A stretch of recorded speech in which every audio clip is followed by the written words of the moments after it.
같이 한번 기도하겠습니다. 사랑하는 하나님, 올 한 해를 벌써 3분의 2를 살아갈 수 있도록 그 가운데에서 하나님께서 우리의 삶에 어떤 은혜를 베풀어 주셨는가, 주님께서 우리를 어떻게 인도하고 사랑해 주셨는가, 하나님 눈으로 보고 삶으로 느낄 수 있는 3분의 1을 살게 해주시니 감사를 드립니다. 주님, 살고 나니 시간이 후딱 지나갔다 라는 것이 아니라 하나님이 우리에게 주시는 은혜를 순간순간 경험하다 보니 매 순간 매 순간이 하나님의 사랑의 품 안이었다 고백할 수 있는 주님의 사람이 될 수 있도록 하나님이여 저희들의 삶을 인도하여 주옵소서. 이제 하나님 9월부터 또 넉 달을 살아갈 우리의 삶에도 주님께서 복 내려 주셔서 하나님 우리의 삶은 예전에도 지금도 앞으로도 여전히 우리의 삶에 암흑이 존재하겠지만 하나님이여 그 안에서 내가 주님과 친밀한 교제를 누리며 살아가 볼 수 있는 주님 그런 하나님의 사람으로 우리가 자라나갈 수 있도록 주님께서 도우시고 인도하여 주옵소서. 사랑하는 주님, 오늘 9월의 첫날 하나님 여러 가지 일들이 펼쳐집니다. 주님께서 오늘 하루 휴식하는 모든 식구들에게 은혜 더하여 주시고 하나님께서 우리에게 펼쳐지는 우리 삶에 펼쳐지는 모든 일들 가운데에서 하나님이 주시는 기도의 응답을 누릴 수 있는 하루 되도록 주님 도와주옵소서. 예수님 이름으로 기도합니다. 아멘. 로마서 1장 1절부터 7절까지의 말씀을 함께 읽읍시다. 로마서 1장 1절부터 7절까지의 말씀을 함께 읽읍시다. 같은 목소리를 읽습니다. 시작. 예수 그리스도의 종 바울은 사도로 부르심을 받아 하나님의 복음을 위하여 택정함을 입었으니 이 복음은 하나님이 선지자들을 통하여 그의 아들에 관하여 성경에 미리 약속하신 것이라. 그의 아들에 관하여 말하면 육신으로는 다윗의 혈통에서 나셨고 성결의 영으로는 죽은 자들 가운데서 부활하사 능력으로 하나님의 아들로 선포되셨으니 곧 우리 주 예수 그리스도시니라. 그로 말미암아 우리가 은혜와 사도의 직분을 받아 그의 이름을 위하여 모든 이방인 중에서 믿어 순종하게 하나니 너희도 그들 중에서 예수 그리스도의 것으로 부르심을 받은 자니라. 로마에서 하나님의 사랑하심을 받고 성도로 부르심을 받은 모든 자에게 하나님 우리 아버지와 주 예수 그리스도로부터 은혜와 평강이 있기를 원하노라. 아멘. 로마서가 시작이 됩니다. 로마서는 저에게는 한 번쯤은 설교를 도전해 볼 그런 책이기도 합니다. 하지만 아직까지는 준비가 다 되지 않았다라는 생각이 들어서 여러분에게 언젠가는 한 번은 제 인생의 역작을 여러분이 전해드릴 수 있는 시간이 오기를 바라는 그런 말씀이 바로 로마서입니다. 로마서는 그 안에 내용이 너무너무 깊어서 그 하나하나들 물론 전반적인 이야기와 겉에 있는 이야기만 한다면야 별 문제가 없겠지만 그 안에 있는 내용이 너무너무 깊고 그리고 그 안에서 이야기가 되는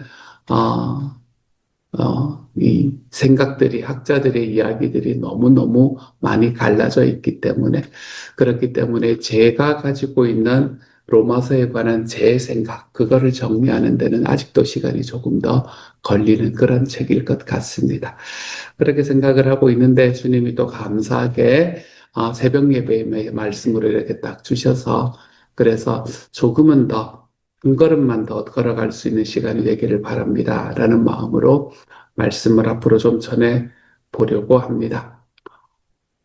오늘은 첫 시간이니까 로마서의 전반적인 이야기를 조금은 해야 될 것 같습니다. 로마서는 바울이 3차 전도 여행을 떠날 때에 에베소에서 사역을 마치고 이제 바울은 총 3번의 전도 여행을 하잖아요. 그렇죠? 근데 3차 전도 여행은 주로 에베소에서 사역을 했었거든요. 에베소에서의 사역을 마치고 난 다음에 이제 아가야 지방의 교회들 예전에 자기가 2차 선교 여행 때 세웠던 그 교회들을 이렇게 한 바퀴 돌아보면서 순회하던 때에 고린도라는 곳에 머무를 때 썼던 책이 바로 로마서다라고 이야기할 수 있습니다. 우리가 어떻게 알 수 있는가 하면 물론 정확한 이야기는 아니지만 바울이 로마서 16장 23절에서 로마 교회에서 문안하는 여러 사람들의 이름을 거기에서 이야기를 하고 있거든요. 그 중에 누구의 이름이 나오나 하면 당시에 고린도시에 있던 재무관 에라스도를 언급합니다. 이 에라스도라는 사람은 당시에 고린도시의 재무관이었거든요. 그렇기 때문에 그 언급을 통해서 우리는 바울이 로마서를 기록했던 도시가 고린도였구나라는 것을 깨닫게 됩니다. 그때 자기와 함께 있던 사람들에 관해서 쓰고 있으면서 고린도시의 재무관을 말하고 있으니 말입니다. 지금 바울은 이방교회 대표들과 예루살렘으로 가려던 참입니다. 3차 전도여행을 끝나고 난 다음에 모든 사람들이 예루살렘으로 가지 마라 그러는데 바울이 이제 끝까지 가잖아요. 고집 덩어리였어요. 끝까지 가잖아요. 그렇게 이제 예루살렘으로 돌아가려던 그런 참이었습니다.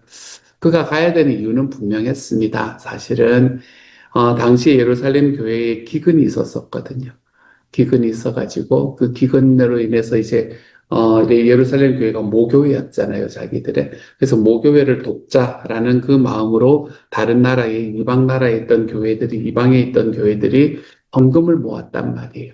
그래서 헌금을 모아서 그것으로 이제 이 바울에게 줬고 바울은 그 헌금을 가지고 지금 예루살렘 교회로 가서 전해줘야 되는 그런 상황이었었습니다.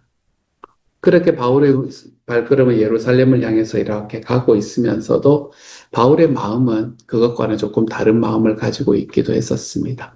예루살렘을 향해서 가고는 있었지만 그는 예루살렘의 일을 마친 후에 로마를 방문하려는 목적을 가지고 있었던 사람이었었죠.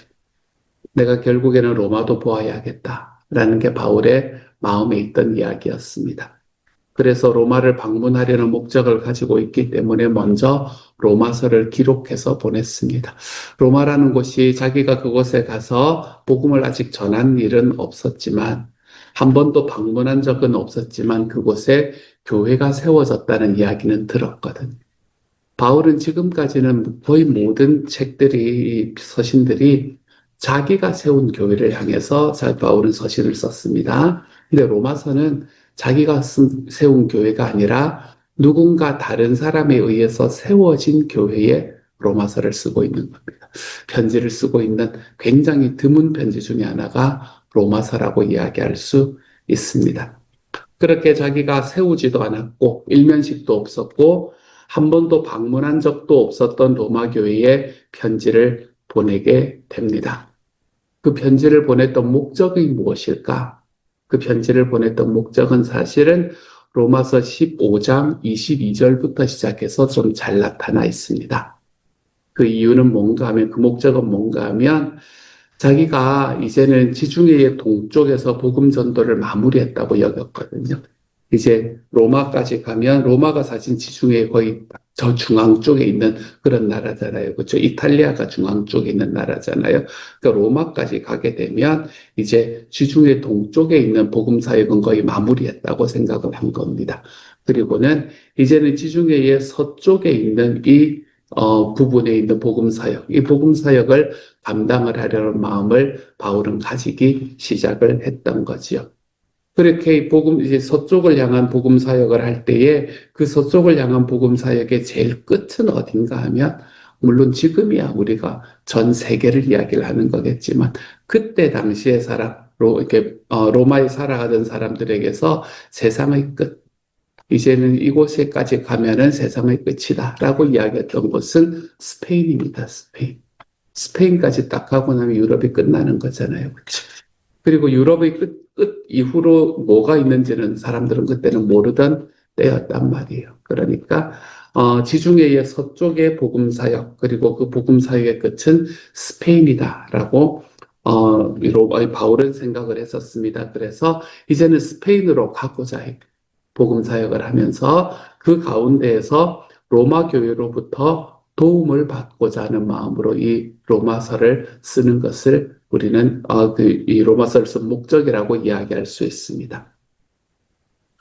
사도행전 19장 21절의 말씀처럼 내가 거기에 갔다가 로마도 보아야 하겠다 라고 이야기했던 바울은 결국에는 예루살렘에서 로마로 이동하게 될 것이라는 것, 그리고 그 로마에서 복음을 전한 이후에는 어떻게 할 것인가 라는 것을 자기의 머리에 이미 그려놓고 있었던 상황이었었죠.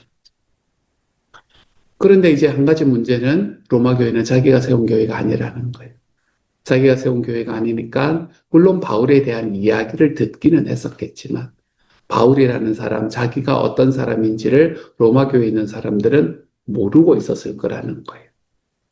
그렇기 때문에 그는 로마 교회에 일면식도 없던 로마 교회의 도움을 얻기 위해서 자기를 소개해야 될 필요가 있었던 것. 내가 이런 사람입니다. 라는 걸 소개해야 될 필요가 있었던 거지.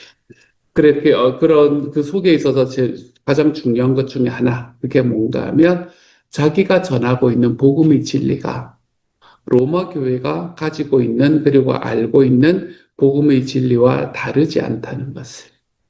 그래서 자기가 지금 전하고 있는 그 복음이 사실은 보편적인 복음이라는 것을 알리고 설득시킬 필요가 있었던 거지요.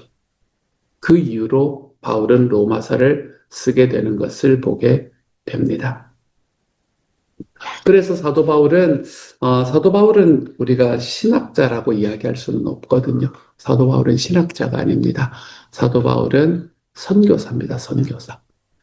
바울은 선교사이기 때문에 바울의 이야기에 전체 책들을 우리가 이제 바울이 쓴 책이 몇 권이냐 하면 보통 13권이 바울이 쓴 책이다라고 이야기하잖아요. 신약 성경에서. 그 13가지의 책 중에서 편지 속에서 모든 것이 하나하나 딱 들어맞아서 일관성을 이룬다라고 이야기할 수는 없습니다.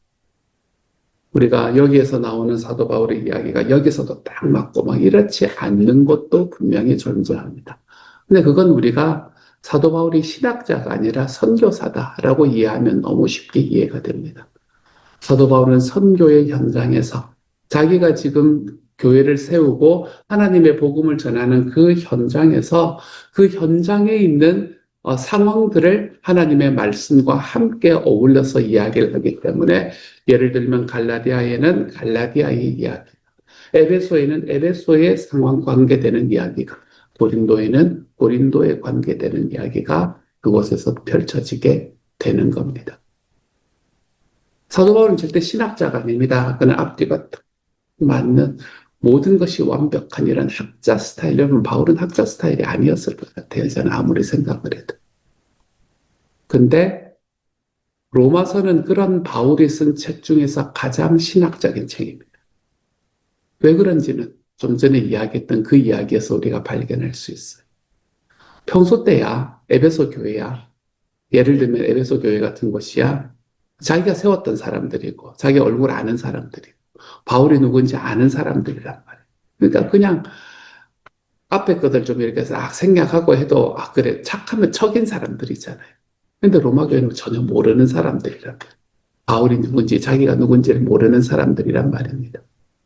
우리가 보통 어떤 회사 같은데, 이제, 그걸 이력서를 넣거나, 회사 이력서는 제가 잘 안 넣어봐서 모르고, 이제 교회의 담임 목사님들을 그가 한다거나 아니면 부목사님들을 모신다거나라고 할 때 우리가 그분들에게 원하는 것 중에 하나가 뭔가 하면 자기소개서라는 걸 원하는데 자기소개서 중에 뭐가 있나 하면 신앙 고백되는 부분을 우리가 그에게 요구하는 경우가 되게 많습니다. 사실 지금 바울이 그런 느낌이라고 생각을 하시는데 내가 누구인지를 설명을 해주는 겁니다. 나는 이런 복음을 믿고 살아가는 사람입니다. 라는 걸 설명을 해주는 거예요. 그래서 그것을 쭉 로마에 있는 교회에게 설명을 해주고 난 다음에 그 이야기에 대해서 그러니까 여러분이 믿는 것과 제가 믿는 것은 아무런 차이가 없습니다. 그러므로 여러분, 제가 이제 그 로마에 가게 될 거고, 그리고 그 로마에서부터 서쪽에 있는, 지중해 서쪽에 있는 복음 사역에 여러분과 함께 하기를 원합니다. 라는 이야기를 써서 보냈던 책. 그것이 바로 로마서다라고 이야기할 수 있게 됩니다. 여기까지 우리가 로마서의 서론에 관한 이야기를 하고 나면 이 서론에 관한 이야기만 해도 우리에게 주는 메시지가 참 크다는 걸 저는 느끼게 됩니다. 여러분, 만약에 로마서는 어쨌든 바울이 쓴 책 중에서 또는 신약 성경 전체 중에서 가장 꽃과 같은 책이라고 이야기를 하거든요. 복음을 한마디로 표현하라. 그러면 로마서를 봐라. 라고 이야기를 해도 될 만큼. 이 로마서는 정말 꽃과 같은 책이란 말이에요. 성경 전체를 통해서 이런 꽃과 같은 책이, 아름다운 책이 우리에게 나타날 수 있었던 것이 왜 그렇게 이것이 나타날 수 있었을까? 그 이유가 무엇일까? 여러분, 만약에 바울이 3차 전도 여행 다 끝내고 내가 복음 전도 여행도 3차례나 했고 교회를 세운 것도 지금 수십 개의 교회를 내가 세웠고 그리고 그곳에 있는 사람들에 내가 편지도 지금까지 얼마나 많은 편지를 썼느냐라는 걸 사도 바울이 자기의 마음에 다 생각하고 나는 이제 이만하면 된다 라고 생각하고 만족하고 살려고 했었다면 오늘의 로마서는 없었을 겁니다. 나 이만하면 됐지. 내가 지금 이만큼 살았으면 됐지. 나 앞으로 내 인생은 뭐 이러면서 이야기하기 시작을 했다면 로마서는 존재하지 않았을 겁니다. 하지만 사도 바울은 하나님의 도를 전하는 데 있어서 하나님께서 그의 삶에 말씀하신 예수님의 소원을 이루어 드리는 데 있어서 자기의 생명을 자기가 말한 대로 자기의 생명을 조금도 귀한 것으로 여기지 않았던 그의 삶의 자세 때문에 자기가 달려가야 될 표대를 늘 주시하면서 자기의 삶이 결코 변질되지 않게 하려고 열심을 내었기 때문에 오늘 살아가는 우리가 하나님의 복음의 진수가 무엇인지를 읽을 수 있게 되는 겁니다. 하나님의 은혜가 삶 속에 어떻게 펼쳐지게 되는지를 깨달을 수 있게 되는 거죠. 사랑하는 여러분, 저는 지난번에 올해는 우리가 아쉽게 아무도 가지 못했지만 작년에 목자 컨퍼런스를 갔을 때 그때 그 앞에 이렇게 몇 개 등신대들이 서 있었거든요. 묘기 아니고요. 등신대들이 이렇게 서 있었단 말이에요. 거기에 몇 가지 이렇게 이제 이 스탠드가 이렇게 세워져 있었는데 그 중에 하나가 뭐 이야기를 했는데 뭐라고 적혀 있었나? 목자에게는 은퇴가 없다. 라고 이야기한 이야기가 턱 적혀 있더라고요. 그러면서 이제 백발성성한 할아버지 목자님이 이렇게 왜 또 그런가 하면 또 굉장히 그 웃는 모습이 좀 어색하게 웃는 모습이 백발이 성성한 할아버지 목자가 웃으면서 이렇게 탁 서 있는 모습, 이렇게 탁서 있는, 옆에 탁 써져 있는 그게 목자에게는 은퇴가 없다. 라고 이야기하는 이야기를 딱 보면서 제 마음에 그렇다. 라는 생각이 참 많이 들었던 순간이 있었습니다. 그때 하필 제 옆에 계시던 분이 이승준 목사님이 목자 보셨죠? 이랬던 기억이 생생하게 납니다. 사도 바울이 이만하면 됐다라고 생각했다면 여러분 로마서와 같은 아름다운 책은 우리에게 전해지지 않았을 겁니다. 우리가 주님의 소원을 이루어서 주님의 소원을 향해서 걸어가고 그 길을 향해서 뛰어가는 삶에는 여러분 우리의 삶에는 은퇴가 없습니다. 물론 직분들이야 법에 따라서 은퇴가 있을 수 있겠지요. 하지만 하나님의 소원을 쫓아 살아가는 그 삶에는 은퇴가 있을 수가 없습니다.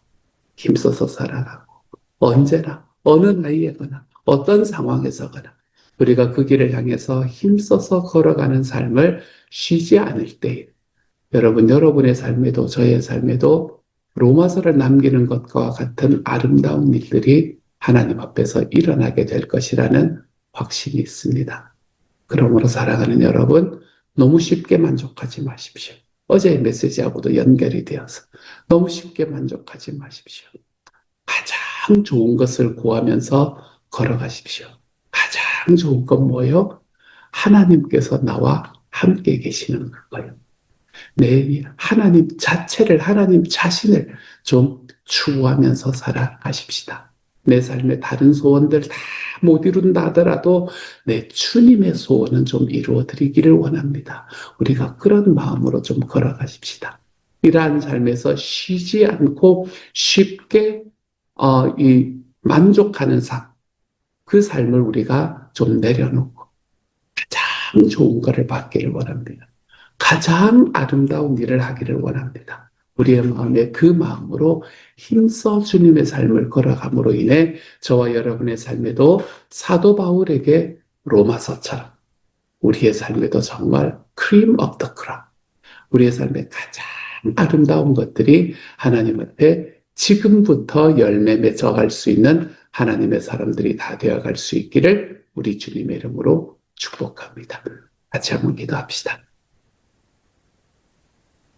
사랑하는 하나님, 사도 바울이 이만하면 됐다라고 생각했다면 진짜 열심히 살아왔던 게 눈에 보이는데 주님, 온 힘을 다해서 살았고 정말 힘써서 하나님 일을 감당했던 것이 제 눈에도 보이는데 하나님, 바울이 그렇게 살다가 아유 이제 됐다 라고 생각하며 그곳에 안주하고 머물렀다면 하나님, 로마서와 같은 아름다운 책은 우리에게 주어지지 않았을 것입니다.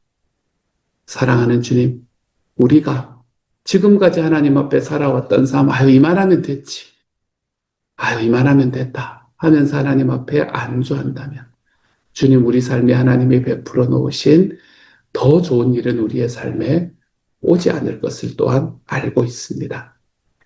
그러니 우리의 삶에 가장 좋은 것은 아직 오지 않았다. 하나님, 그 마음으로 하나님 앞에 우리의 한 걸음들을 걸어갈 수 있는 주님의 사람이 되게 하여 주십시오.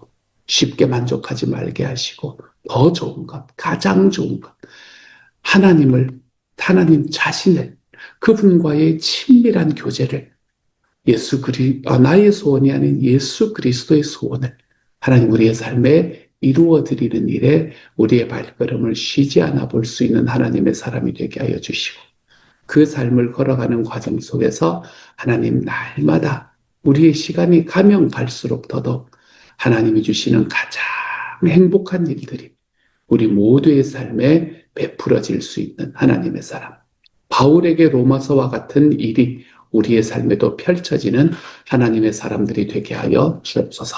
감사를 드리며 모든 말씀 예수님 이름으로 기도합니다. 아멘. 네.